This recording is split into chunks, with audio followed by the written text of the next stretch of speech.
Olá, meu nome é Roberta Lima, eu sou voluntária do Amor Exigentinho no grupo Santo Antônio de Lisboa, em São Paulo, e este é um material de apoio que está sendo construído para você que deseja iniciar um trabalho com crianças e adolescentes utilizando a metodologia do Amor Exigentinho. O Amor Exigentinho, ele tem a mesma metodologia do Amor Exigente, que se apoia em 4 pilares: 12 princípios básicos, 12 princípios éticos, responsabilidade social e espiritualidade pluralista. Este é o nosso 5º encontro.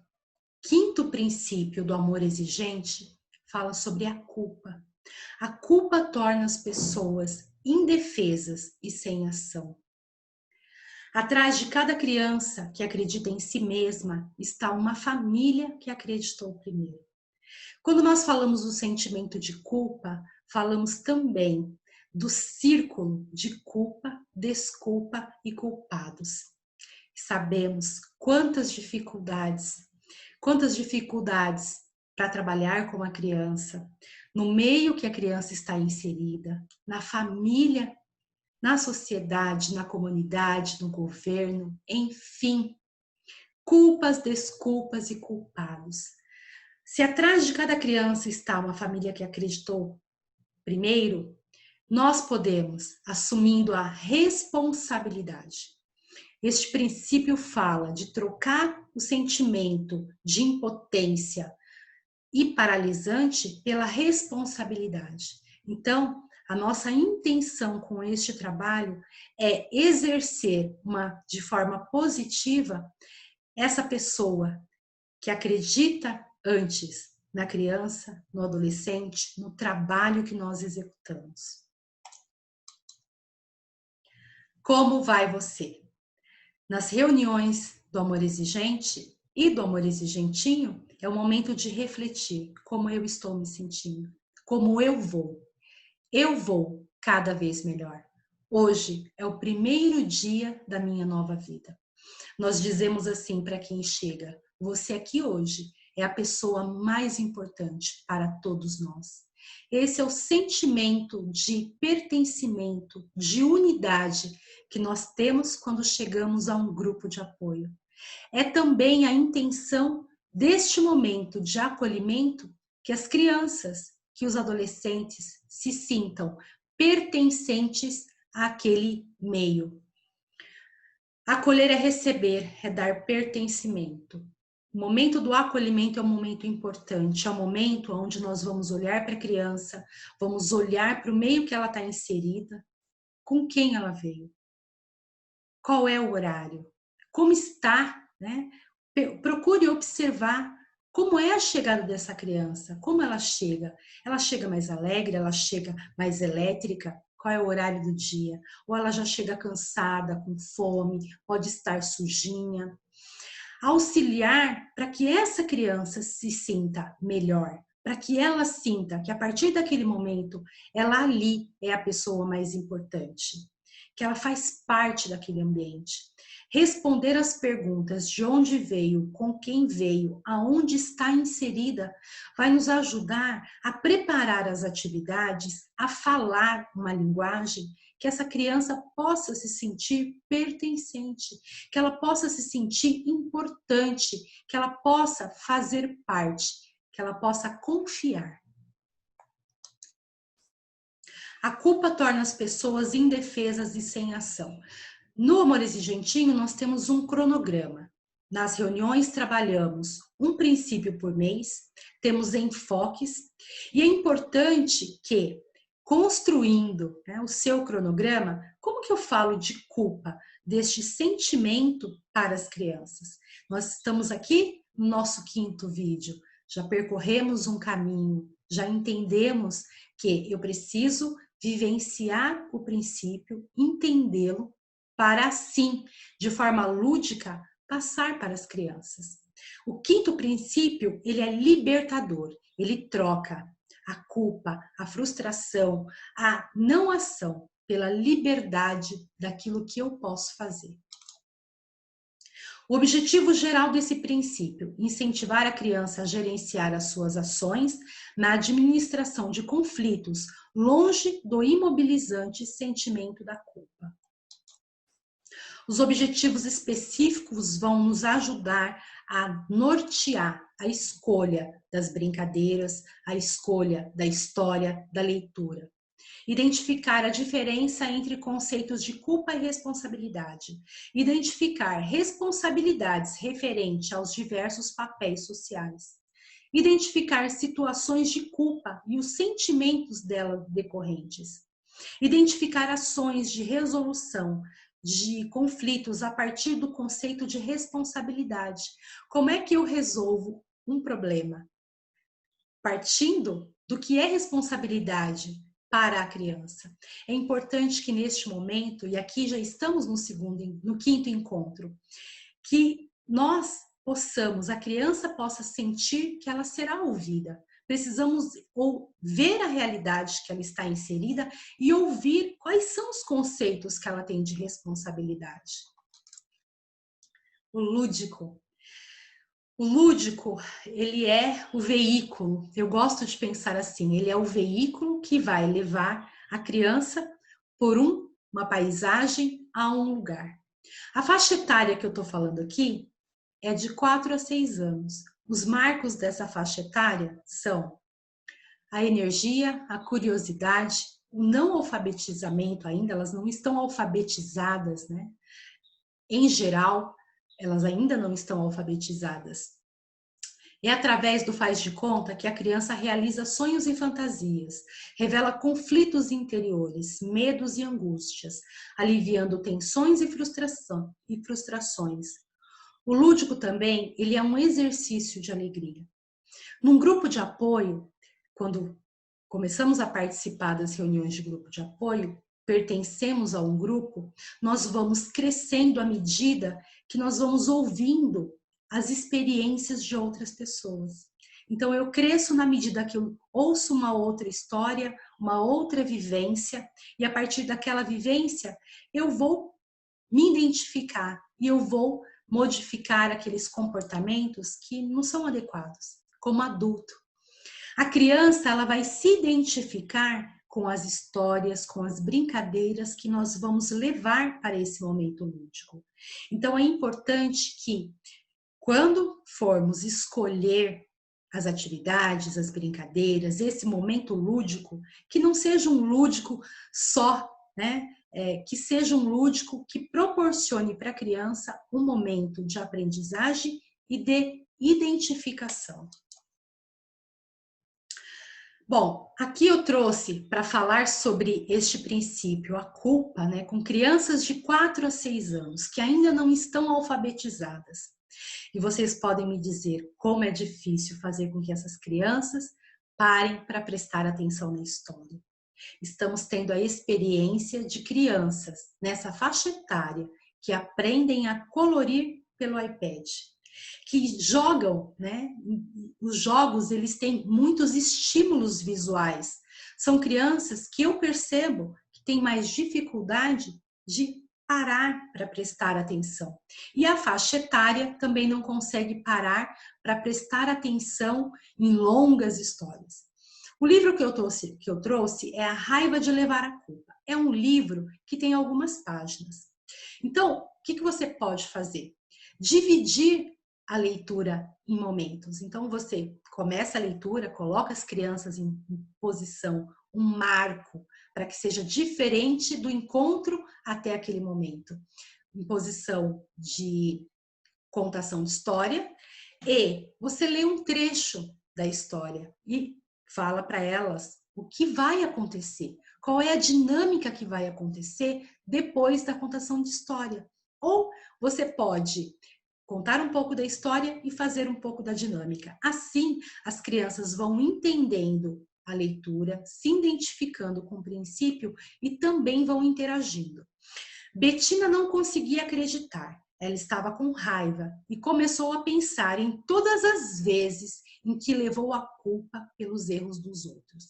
A história da Bettina é uma história interessante que fala de sentimento, de ações e como ela fez para interagir melhor e agir com responsabilidade. Eu dou aqui a atividade, a sugestão do cantinho da serenidade. Você pode trazer numa caixa fechada vários itens e aproveitar aí a curiosidade das crianças e em cada trecho da história ir tirando um item. E a ideia é que as crianças, percebendo as situações, se identifiquem e você pode ir escrevendo o que as crianças vão se identificando junto com a história da Bettina e que você traga recursos como pedaços de papel, de plástico bolha, sabe? Aqueles que estouram quando você aperta.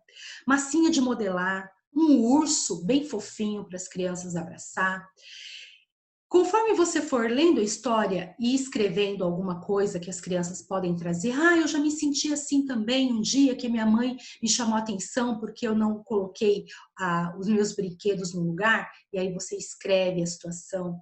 As crianças podem fazer desenhos enquanto você faz a contação de história. Carta de situação são situações que ou você traz essas situações escritas ou você aproveita as histórias das crianças para fazer a dinâmica. Eu trouxe um sentimento, a raiva. Trouxe o livro que você pode intercalar ou ler antes o livro do sentimento e depois continuar com o trecho, né, da Bettina.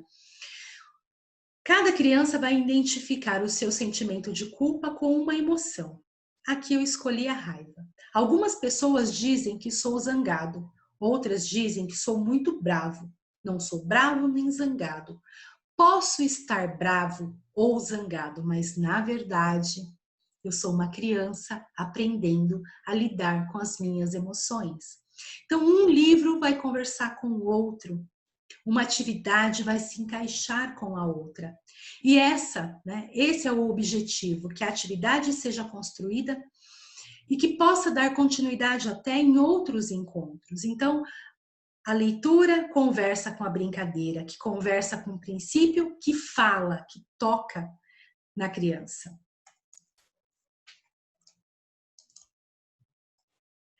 Você traz esses materiais, pode ser giz de cera, almofada, porque se a criança você sente muita raiva quando quando alguém te culpa por alguma coisa, quando você se sente culpado, o que você pode fazer para melhorar esse sentimento?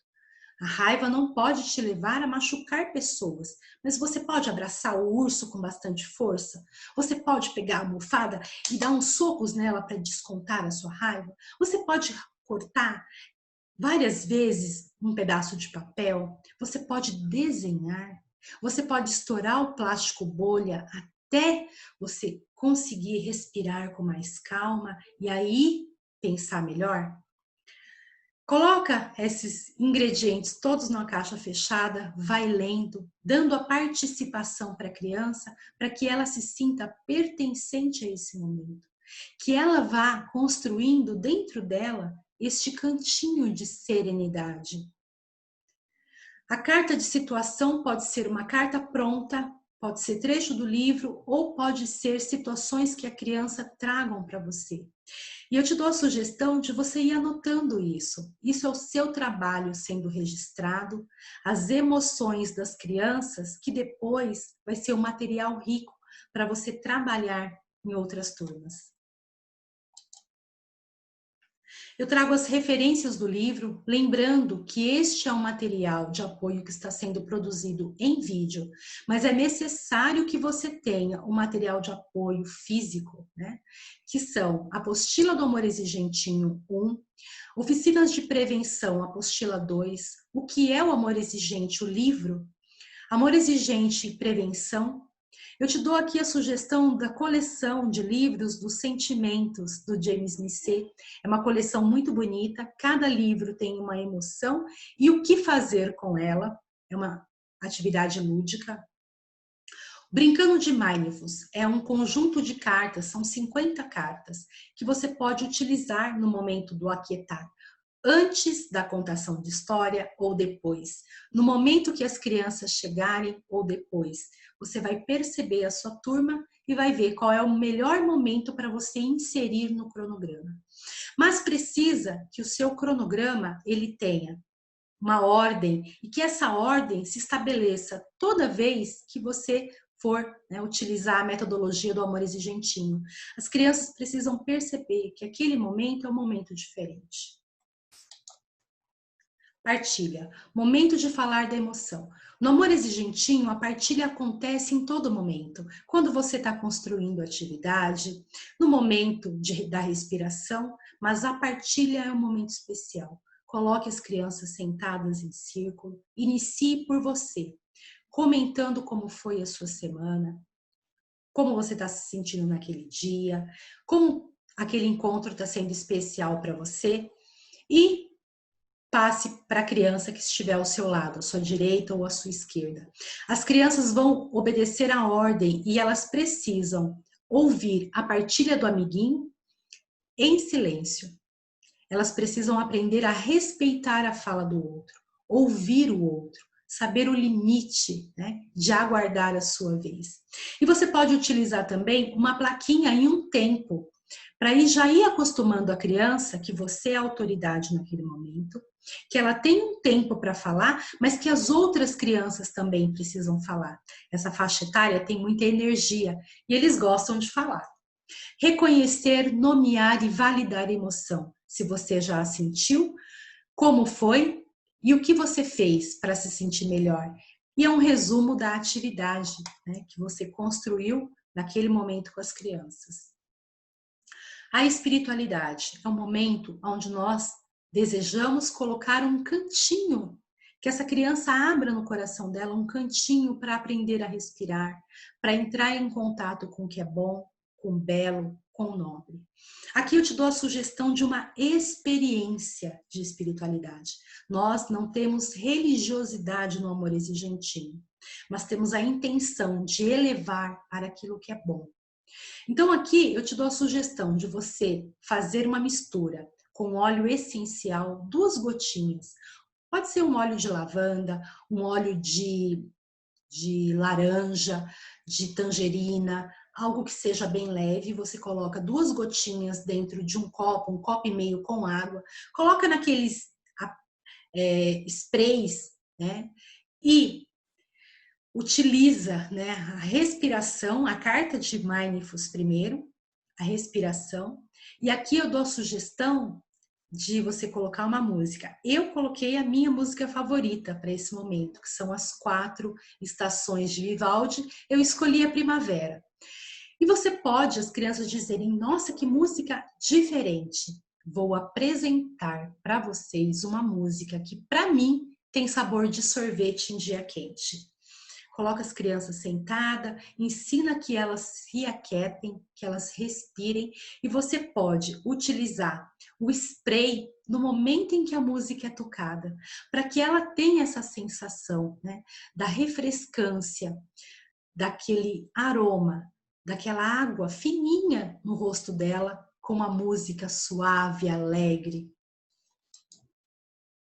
Metas, treinar para ficar cada vez melhor. É importante que a criança tenha situações que ela possa praticar, que ela possa executar. Então você traz imagens e ela escolhe e na próxima semana ela traz aquela meta feita através de uma foto, de um desenho. Você pode criar um painel para colocar as metas feitas. As crianças gostam de ver as suas realizações para que todas as outras possam observar. Oração da serenidade. Sempre encerramos as nossas reuniões com a oração da serenidade. Eu seguro a minha mão na sua e eu uno meu coração ao seu, para que juntos possamos fazer aquilo que sozinho eu não consigo. Até o nosso próximo encontro.